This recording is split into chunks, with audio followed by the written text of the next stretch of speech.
بسم اللہ الرحمن الرحیم۔ آج سے ہم احادیث مبارکہ کی مشہور کتاب آثار السنن کی تدریس شروع کر رہے ہیں۔ دراصل اس کتاب کی میں ایک شرح بھی لکھ رہا ہوں، تو سوچا کہ ساتھ ساتھ اس کی تدریس بھی ہوتی جائے، اور وہی شرح جو ہے تشریح کے طور پر اس انداز کے ساتھ بیان کر دی جائے کہ سننے والوں کو سمجھ بھی آ جائے۔ پہلے میرے ساتھ دعا پڑھ لیجئے۔ رب یسر ولا تعسر وتمم بالخیر، رب یسر ولا تعسر وتمم بالخیر، رب یسر ولا تعسر وتمم بالخیر، رب اشرح لی صدری ویسر لی امری واحلل عقدۃ من لسانی یفقہوا قولی، رب زدنی علما رب زدنی علما رب زدنی علما۔ سب سے پہلے آج ہم مقدمہ پڑھتے ہیں۔ بسم اللہ الرحمن الرحیم۔ نحمدک یا من جعل صدورنا مشکاۃ لمصابیح الانوار۔ علامہ نعموی کتاب کے شروع میں مقدمہ لکھتے ہیں، فرمایا کہ نحمدک، ہم تیری حمد کرتے ہیں، یا من جعل صدورنا، اے وہ جس نے بنایا ہمارے سینوں کو مشکاتن، طاق یعنی چراغ رکھنے کی جگہ، لمصابیح الانوار، روشنیوں کے ستاروں کے لیے، روشنیوں کے چراغوں کے لیے۔ جس ذات نے ہمارے سینوں کو روشنی کے چراغوں کے رکھنے کی جگہ بنایا ہے، اس ذات کی ہم حمد کرتے ہیں۔ وَنَوَّرَ قُلُوبَنَا بِنُورِ مَعْرِفَةِ مَعَانِي الْآثَار، اور منور کیا ہمارے دلوں کو بنور معرفت معانی الآثار۔ یہاں آثار سے مراد احادیث مبارکہ ہیں، یعنی احادیث کے معانی کی معرفت کے نور سے، یعنی ہم حمد کرتے ہیں اس ذات کی جس نے احادیث کے معانی و مطالب کی معرفت کے نور سے ہمارے دلوں کو منور کیا، روشن کیا۔ جہاں علامہ نعموی یعنی مصنف علیہ الرحمہ نے احادیث کے معانی کی معرفت کو، احادیث کے معنی کے سمجھنے کو نور قرار دیا ہے۔ وَنُصَلِّي وَنُسَلِّمُ عَلَى حَبِيبِكَ الْمُجْتَبَى الْمُخْتَارِ، اور ہم درود بھیجتے ہیں، وَنُصَلِّي ہم درود بھیجتے ہیں یا رحمت کاملہ بھیجتے ہیں، وَنُسَلِّمُ سلام یا سلامتی بھیجتے ہیں، عَلَى حَبِيبِكَ تیرے حبیب پر، المجتبى المختار جو چنے ہوئے ہیں، پسندیدہ ہیں، وَرَسُولِكَ الْمَبْعُوثِ بِصِحَاحِ الْأَخْبَارِ، اور تیرے رسول پر، یعنی ہم درود و سلام تیرے رسول پر بھیجتے ہیں، المبعوث جو بھیجے گئے ہیں، مبعوث کیے گئے ہیں، بصحاح الاخبار صحیح خبروں کے ساتھ، صحیح احادیث کے ساتھ، درست احادیث کے ساتھ یا صحیح احادیث کے ساتھ تیرے جو رسول مبعوث کیے گئے ہیں ان پر درود و سلام بھیجتے ہیں، وعلی آلہ الاخیار، اور رسول پاک کی بہترین آل پر درود و سلام بھیجتے ہیں، واصحابہ الکبار، اور کبار صحابہ پر، بزرگ صحابہ پر درود و سلام بھیجتے ہیں، ومتبعیہم الذین اختاروا سنن الہدی واستمسکوا باحادیث سید الابرار، ومتبعیہم الذین اختاروا، اور جو ان کی پیروی کرنے والے، الذین اختاروا جنہوں نے اختیار کیا ہے، سنن الہدی ہدایت کے طریقوں کو، ہدایت کے راستوں کو، یعنی یہاں پر مصنف علامہ نیموی، جن کا جو اصل نام تھا وہ محمد بن علی تھا، وہ فرماتے ہیں کہ ایک تو ہم صحابہ پر درود و سلام بھیجتے ہیں، اور پھر فرمایا کہ اور ان صحابہ کی پیروی کرنے والوں پر ہم درود و سلام بھیجتے ہیں جنہوں نے الذین اختاروا، جنہوں نے اختیار کیا سنن الہدا، ہدایت کے راستوں کو، واستمسکوا باحادیث سید الابرار، اور مضبوطی سے تھاما سید الابرار، نیک لوگوں کے سردار کی احادیث کو، یعنی رسول اللہ صلی اللہ علیہ وآلہ وسلم کی احادیث کو جنہوں نے مضبوطی سے تھاما اور ہدایت کے رستوں کو اختیار کیا، ایسے تابعین پر ہم درود و سلام بھیجتے ہیں۔ اما بعد، حمد و صلات کے بعد، فیقول الخادم للحدیث النبوی محمد بن علی النیموی، حمد و صلات کے بعد تو یہ خادم حدیث نبوی محمد بن علی النیموی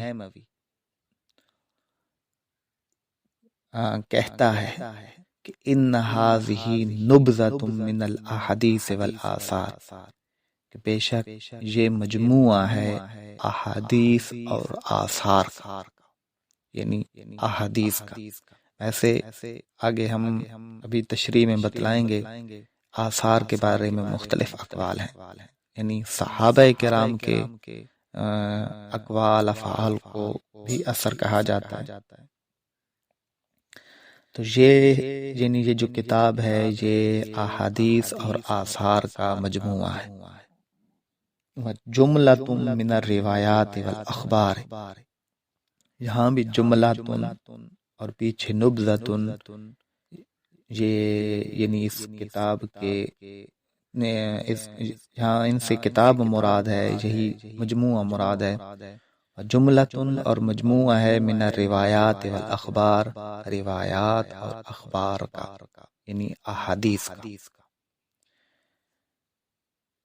انتخبتها من الصحاح والسنن والمعاجم والمسانید، میں نے اس کو منتخب کیا، یعنی اس مجموعے کو، اس کتاب کو میں نے منتخب کیا من الصحاح، صحاح کتب سے، صحاح کتب یعنی جس میں صحیح احادیث کا اہتمام کیا گیا ہو، اس کی مزید وضاحت تشریح میں بیان کروں گا۔ والسنن، اور سنن سے، والمعاجم، معاجم سے، والمسانید، اور مسانید سے، یعنی میں نے اس کتاب کو صحاح، سنن، معاجم اور مسانید سے منتخب کیا ہے۔ وعزوتها الى من اخرجها، وعزوتها، اور میں نے منسوب کیا ہے، میں نے نسبت کی ہے اس کتاب کی یا روایات کی، الی من اخرجها، اس کی طرف جنہوں نے اس کی تخریج کی، یعنی میں نے احادیث اور روایات کی نسبت انہی مصنفین کی طرف کی ہے جنہوں نے اپنی اپنی کتابوں میں ان احادیث کو تخریج کیا، وہ لائے ہیں۔ وَأَعْرَضْتُ عَنِ الْإِطَالَةِ بِذِكْرِ الْأَسَانِيدِ، اور اسانید کے ذکر کے ساتھ طوالت سے میں نے اعراض کیا ہے، میں نے اس کو چھوڑا ہے، یعنی سند کے ذکر کو، حدیث یا کتاب جو ہے وہ طویل نہ ہو جائے، اس سے میں نے اعراض کیا ہے، میں نے اس بات کو نہیں چھیڑا، یعنی سند کو ذکر نہیں کیا۔ وَبَيَّنْتُ أَحْوَالَ الرِّوَایَاتِ الَّتِي لَيْسَتْ فِي الصَّحِیحَیْنِ بِالطَّرِیقِ الْحَسَنِ، وَبَيَّنْتُ، اور میں نے بیان کیا ہے، احوال الروایات، روایات کے احوال کو، التی لیست فی الصحیحین، جو صحیحین میں نہیں ہے۔ صحیحین بخاری و مسلم کو کہتے ہیں، یعنی وہ احادیث جو بخاری و مسلم میں نہیں ہیں، ان روایات کے احوال کو بیان کیا ہے بالطریق الحسن، حسن کے طریق کے ساتھ۔ یہاں بالطریق الحسن کے دو معنی ہو سکتے ہیں، یعنی اچھے طریقے کے ساتھ میں نے روایات کے احوال کو بیان کیا ہے، یا پھر ان احادیث کو وہ جو اصطلاحی طور پر حسن مراد ہے، حدیث حسن جو صحیحین میں نہیں ہے، ان کو حسن کے طریق سے میں لایا ہوں۔ وَسَمَّيْتُ هَذَا الْكِتَابَ مُسْتَخِيرًا بِاللَّهِ تَعَالَى، اور میں نے نام رکھا اس کتاب کا اللہ تعالیٰ سے استخارہ کرتے ہوئے بے آثار سنن، آثار و سنن کا، یعنی مصنف علیہ الرحمہ نے استخارہ کر کے اس کتاب کا یہ نام رکھا۔ اسألہ ان یجعلہ خالصا لوجہہ الکریم، میں سوال کرتا ہوں اس سے، یعنی اللہ تعالیٰ سے، کہ وہ بنا دے اسے۔ اسألہ جہاں پر ہا ضمیر اللہ کی طرف راجع ہے، اور ان یجعلہ جہاں پر ہا ضمیر کتاب کی طرف راجع ہے۔ میں اللہ سے سوال کرتا ہوں کہ وہ اس کتاب کو بنا دے خالصاً لوجہہ الکریم، کریم ذات کی رضا کے لیے، خالصتاً، ووسیلتاً الی لقائہ فی جنات النعیم، اور ذریعہ بنا دے جنات النعیم، نعمت کے باغوں میں ملنے کے لیے۔ یہ مصنف علیہ الرحمہ نے مقدمہ لکھا۔ مصنف علامہ محمد بن علی نیموی رحمۃ اللہ علیہ نے اپنی کتاب کے مقدمہ میں چند اصطلاحات استعمال کی ہیں، جن کی تعریفیں یہ ہیں۔ سب سے پہلی جو تعریف انہوں نے یا اصطلاح استعمال کی ہے وہ حدیث کی ہے، چونکہ کتاب بھی حدیث کی ہے، تو حدیث کی تعریف ہے کہ نبی کریم صلی اللہ علیہ وآلہ وسلم کی طرف کسی قول، فعل، تقریر یا صفت کی نسبت کرنا حدیث کہلاتا ہے۔ قول، فعل، تقریر یا صفت کی نسبت۔ تقریر کہتے ہیں کہ رسول اللہ صلی اللہ علیہ وسلم کے سامنے کوئی کام کیا جائے اور حضور نے خاموشی اختیار کی ہو، یعنی اس کو مقرر رکھا ہو، تو اس کو تقریر کہتے ہیں۔ دوسری اصطلاح خبر استعمال کی گئی ہے۔ خبر کے بارے میں تین قول ہیں۔ ایک یہ کہ خبر حدیث کے مترادف ہے، یعنی دونوں کا ایک ہی مطلب۔ دوسرا قول یہ ہے کہ خبر وہ ہے جو نبی صلی اللہ علیہ وسلم کے علاوہ کسی ذات کی طرف نسبت کی جائے، اور تیسرا قول یہ ہے کہ خبر وہ ہے جو حضور صلی اللہ علیہ وسلم کی طرف یا حضور کے علاوہ کسی کی طرف منسوب ہو۔ بحوالہ تیسیر مصطلح الحدیث۔ اثر کی اصطلاح بھی استعمال کی گئی۔ اثر کی تعریف میں بھی دو قول ہیں۔ ایک یہ کہ یہ بھی حدیث کے مترادف ہے، ہم معنی ہے، اور دوسرا یہ کہ اثر وہ ہے جس کی نسبت صحابہ اور تابعین کے اقوال و افعال کی طرف ہو، یہی قول راجح ہے۔ سند راویوں کا وہ سلسلہ جو متن تک پہنچانے والا ہو۔ متن کلام کی سند جہاں پر ختم ہو اس کو متن کہتے ہیں۔ حدیث صحیح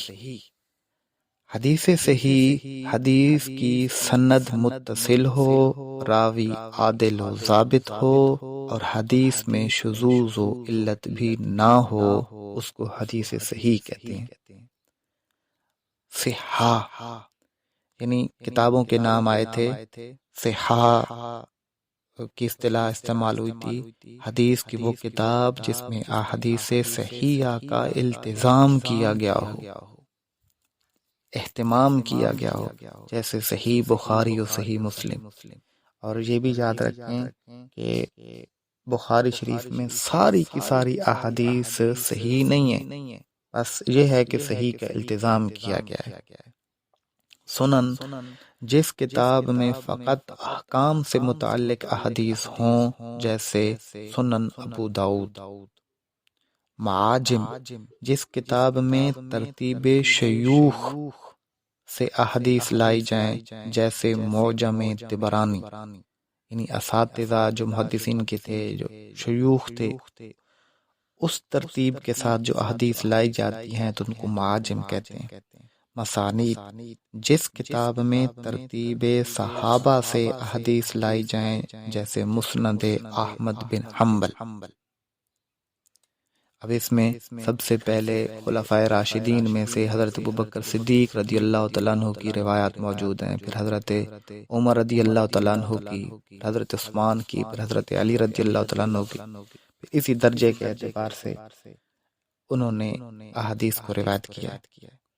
مذکورہ اصطلاحات کے علاوہ مقدمہ میں مصنف نے اپنے دیہات کا نام لکھا ہے، جس کا تلفظ خود مصنف نے اس کتاب پر جو تعلیق لکھی ہے، جو تعلیق الحسن کے نام سے ہے، اس میں اس دیہات کا تلفظ نیمی، یعنی نون اور میم کے کسرہ کے ساتھ اور یا کے سکون کے ساتھ بتلایا اور فرمایا یہ عظیم آباد کے قریب دیہات ہے۔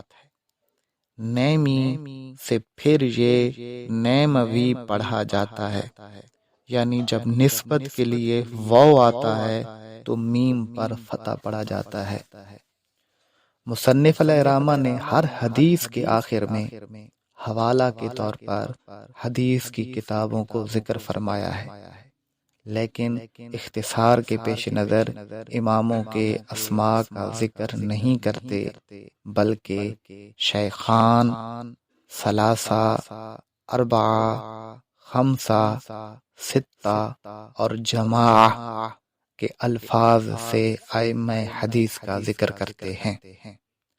تعلیق الحسن میں مصنف علیہ الرحمہ خود وضاحت کرتے ہیں کہ ان سے کون سے ائمہ مراد ہوتے ہیں۔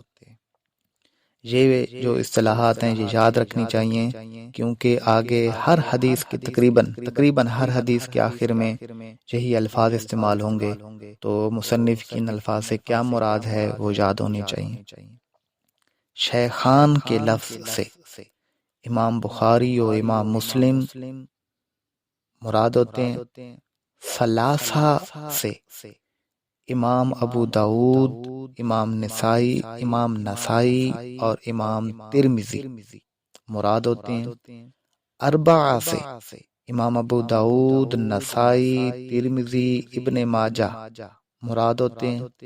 خمسہ سے یہ اربعہ کے چاروں امام یعنی امام ابو داؤد، نسائی، ترمذی، ابن ماجہ اور امام احمد بن حنبل مراد ہوتے ہیں۔ اور جہاں مصنف ستتن ذکر کریں تو ستتن سے اربع مذکورہ اور شیخین مراد ہوتے ہیں، اور جماعتن سے اصحاب ستہ اور دیگر محدثین مراد ہوتے ہیں۔ واللہ اعلم بحقیقت الکلام۔